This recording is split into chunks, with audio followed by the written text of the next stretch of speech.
Okay, so hello and welcome back to another Unity tutorial, and this one will be continuing with the series where we create characters and abilities from popular video games such as Trace and Genji. That's what I've done so far. In this one we're going to be going with Lifeline from Apex Legends, and obviously I can continue to do some more Apex Legend ones or Overwatch or whatever people suggest. Obviously I get loads of suggestions from different games. Some of them I'm not actually familiar with, some of them I am. And then, you know, they take different levels of, well, time to prepare and plan.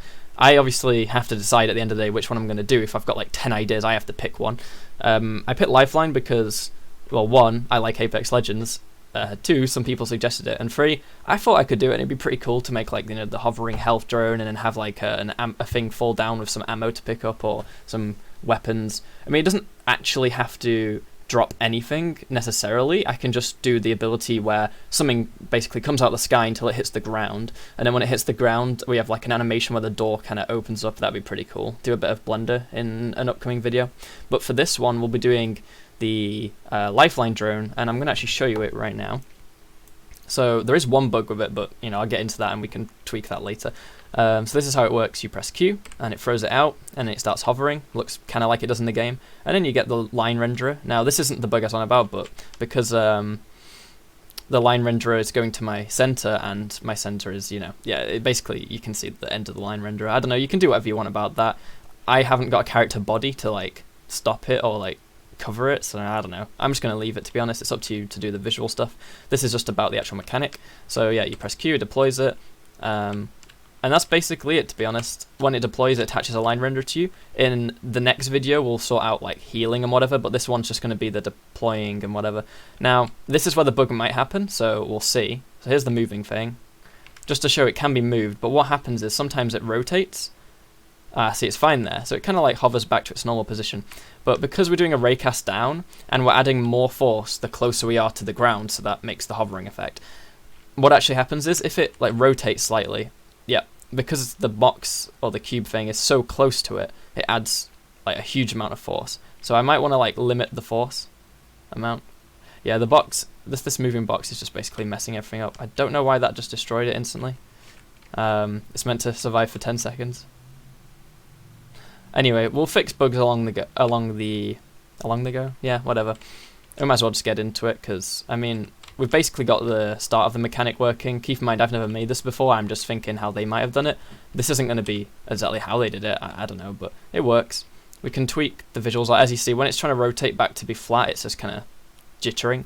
You could simply just not make it hover back and just have it be stuck, like, you know, flat. That's up to you. That's a design choice for you guys. Or you can, you know, fiddle around with the numbers and try and make it yourself. But anyway, let's get into the video. But first, I want to thank my Patreon, so a special thanks to Michael, Remy Baldwin, and Phil Baum for their donations on Patreon this month. If anyone else is able to help out support the channel and the community, then the link is in the description below, and you also get access to these project files and any other ones that I create from now on.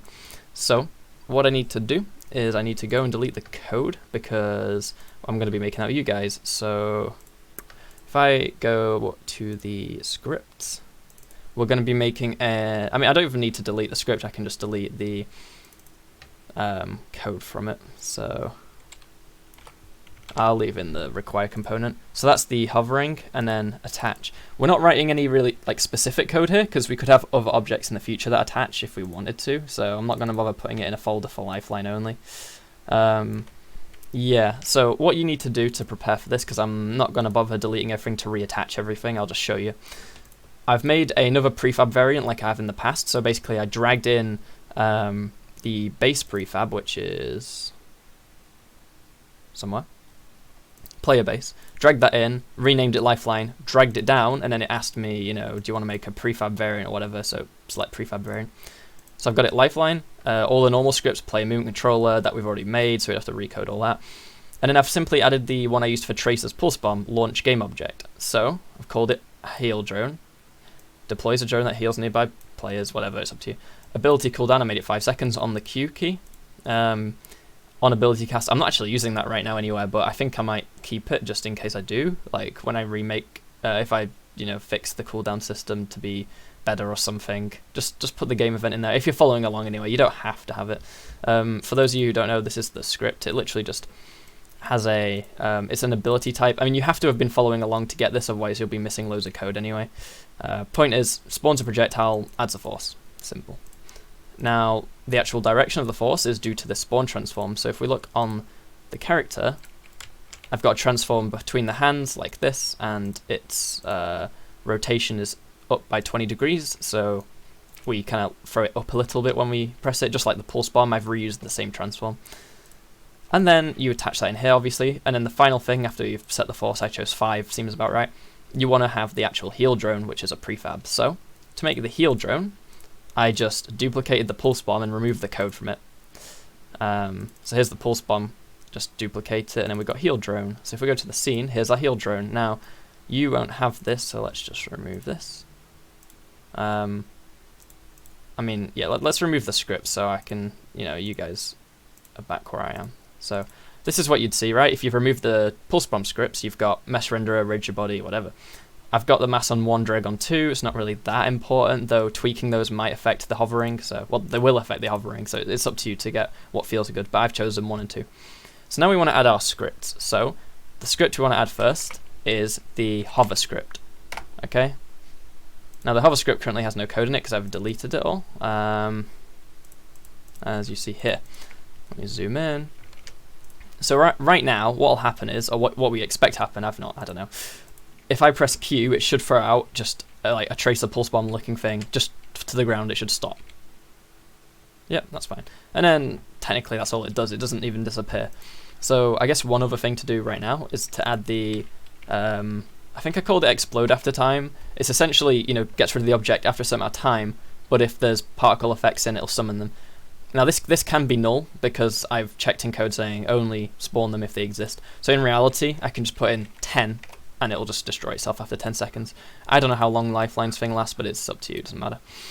Okay, so I've set that to basically just time out after 10 seconds, but we want it to hover because it looks cool and also it'd just be pretty silly if it just fell to the floor. So to do the hover code, what do we need to do? Well, we need to go, first of all, add some variables. So we're going to have a serialized field private float hover height.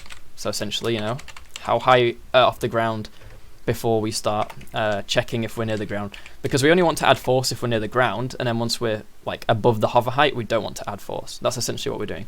So the float, we need a hover force. Obviously the amount of force to add. And then this is up to you whether you do it the way I was on about. I've just kind of tweaked with it. It's not perfect yet, but I'm going to have a balance speed, which is to do with the rotation. So if it gets like knocked over and it starts spinning around. See, I feel like in if I remember correctly, though I'm not sure in Apex Legends, I think it just kind of stays upright. You might correct me on that. I don't know. I would have to go and check. But for now, I'm going to have a balance speed. And then we want a rigid body because we need to be able to add a force. So rigid body, RB. And that's what this is for, just saying if the script is on an object, we have to have rigid body on it too. And then in the awake, when we start the game, basically when this object exists in the scene, we want to get the rigid body. So rb.getComponent rigid body. So we cache that, we store it. Then what do we want to do every frame? Well, this is up to you whether you're doing the rotation thing like I am, but I want to essentially rotate the object to face upwards by a certain amount every frame. We could just have it fixed facing upwards, but I'm going to have it rotate. So we're going to say set the rotation of the object to be quaternion.lerp, which essentially you pass in 2 rotations and it goes between one and the other. You'll have used lerping in numbers before, probably at least. So I'm going to pass in, we want to go between our current rotation, which is transform.rotation, and we want to go to look at upwards. So quaternion.look rotation.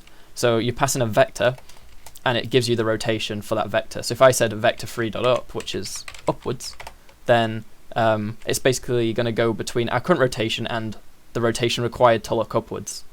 But then we have to say how much by. I'm going to sort this out onto a new line in a second. We want to go by our balance speed, but because I might be on 60 FPS, someone else might be on 100, someone else might be on 30. This will get called different amount of times, and we don't want to rotate faster if they've got a higher frame rate. So we want to times by time.delta time. This should be standard now if you've been using Unity or any game engine, by delta time to do things without relying on frame rate. Now I'm just going to put all this onto new lines. It's up to you. I don't know, does that look better like that? Nah. Just put the 3 different parameters here.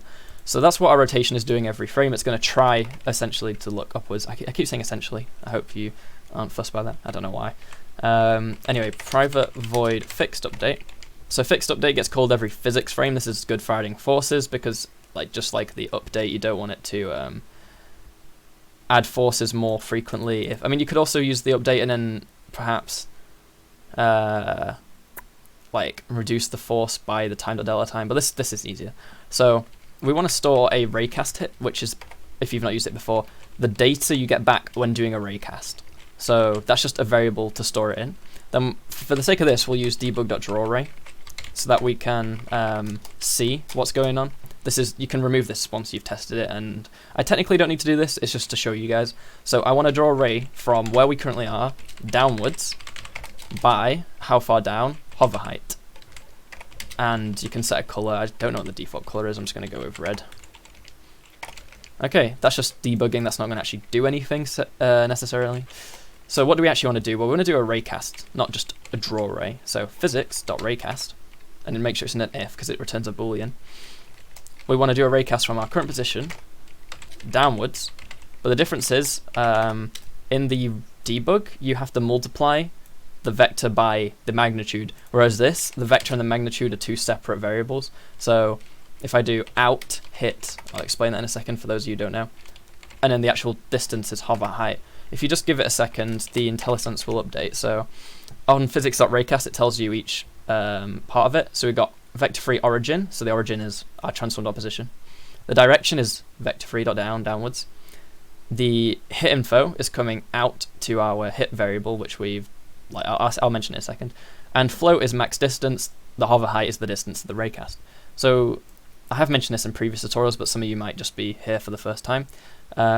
So what happens is we're going to draw an invisible ray to see if we hit the ground. And if we do hit the ground, what it's going to do is it's going to put data about that hit. So for example, how far away the ground is, what the thing we hit was, because it doesn't necessarily have to be the ground, it could be anything. You know, like for example with that hover bug, when the cube comes under it and it goes flying up in the air, rather than just limiting the force, you could check whether the thing you hit's the ground and maybe you only want to hover up if it's the ground below you, but then it gets a bit complicated doing that. There's probably just better ways to fix it. I mean, I'll take any suggestions if people have ideas to make it look better, if you guys figure out and fiddle with it yourself. But anyway, with this hit info, we want to say, well, add a force to our rigid body. So we want to add a force in what direction? Upwards, because it's a hover. So upwards by the hover force, because that's how much force we want to add. And then we want to also multiply this. This is kind of like not necessary, but it's the best way I found to use it. So essentially, when we are lower, like closer to the ground, we want to add more force to go back up, so that like we don't actually just fall into the ground. Whereas when you're at the peak of the hover, like when you're at the normal hover height, you don't really want to add that much force, because if you keep adding more, then you're going to go up in the air. It'll be bouncy at the top. You want it to add more force the lower you are to the ground, essentially. So we're going to say times by, and in brackets, our hover height, which is our like desired height, divided by hit.distance, which is the distance the raycast actually ended up traveling.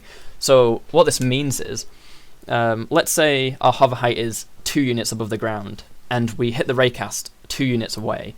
That's going to do 2 over 2, which is 1. So this is going to do the hover force. So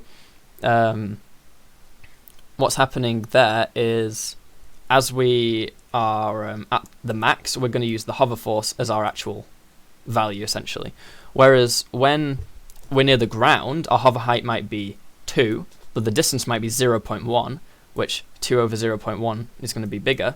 So it'll add more force, and then, you know, it's gonna add more force the closer we are to the ground, essentially.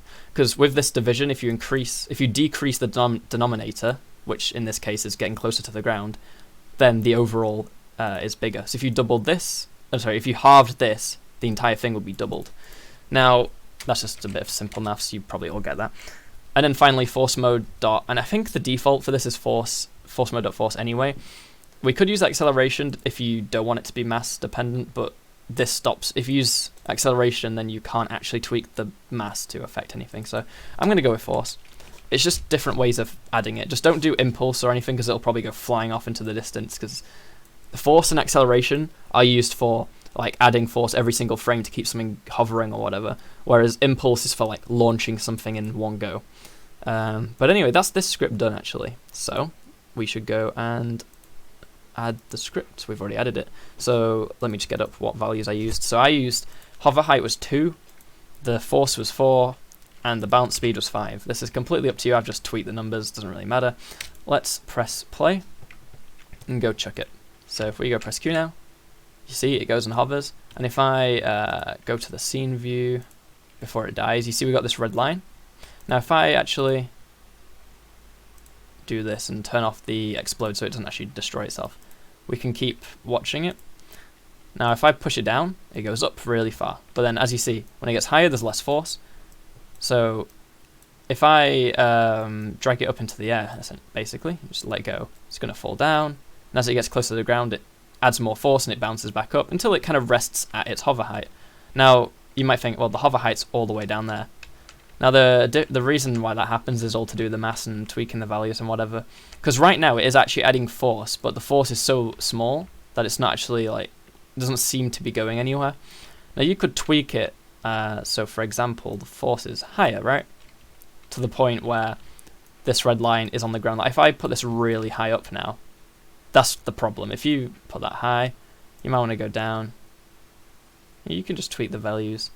So maybe the hover height should only be 1. I see it starts hovering at 1.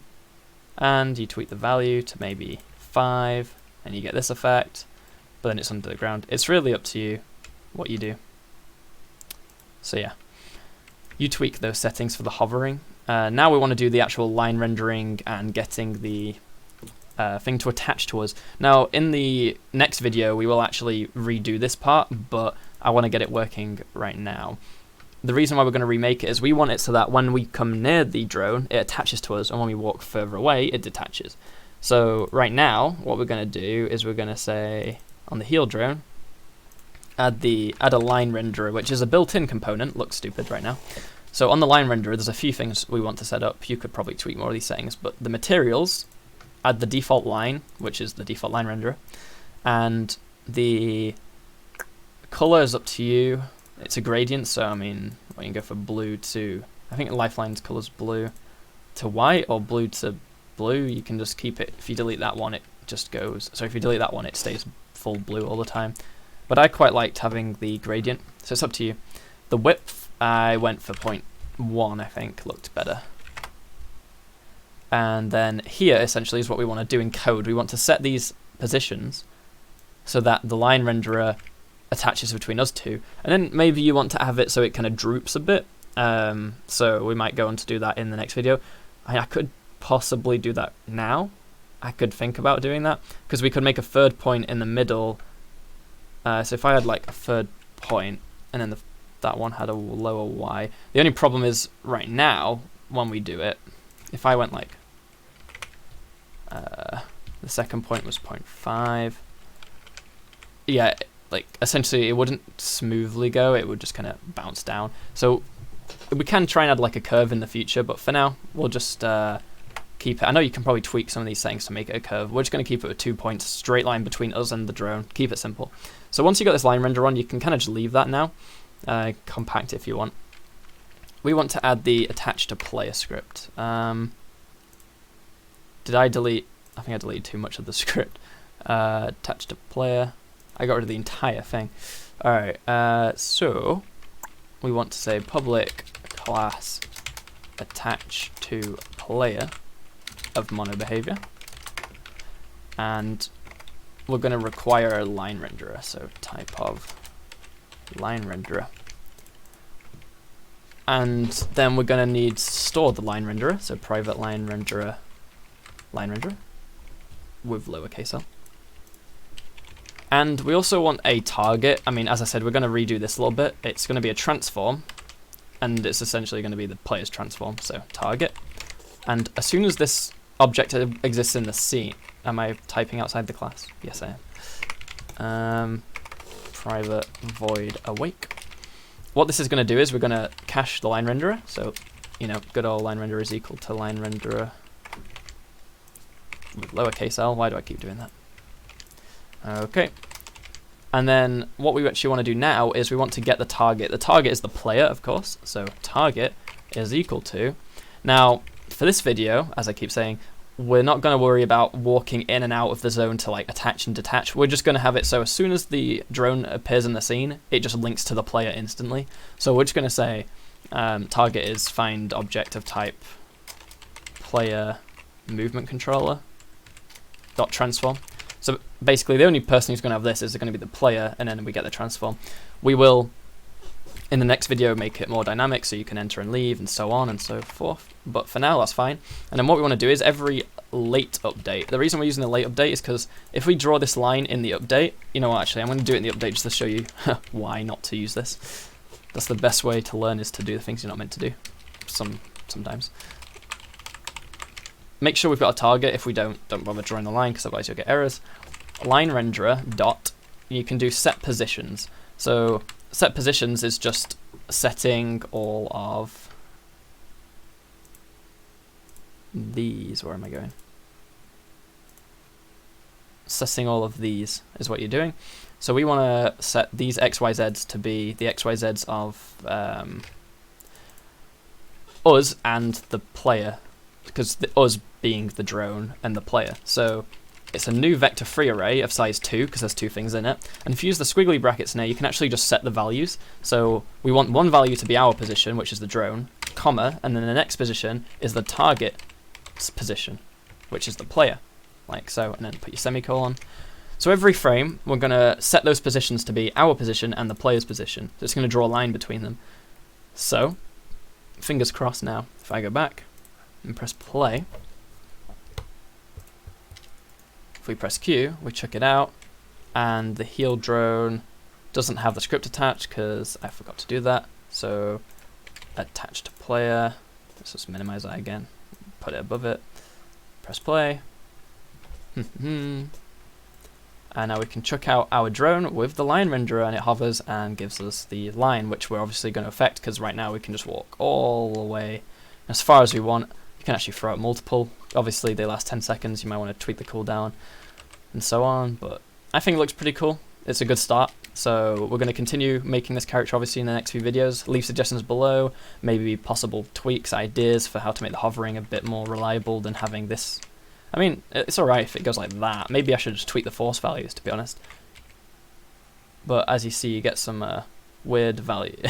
You get some weird effects like that when it gets really close. So that's one thing we need to tweak. I mean, it always comes back, so that's not a problem, right? Yeah, it doesn't even get back in time before it dies.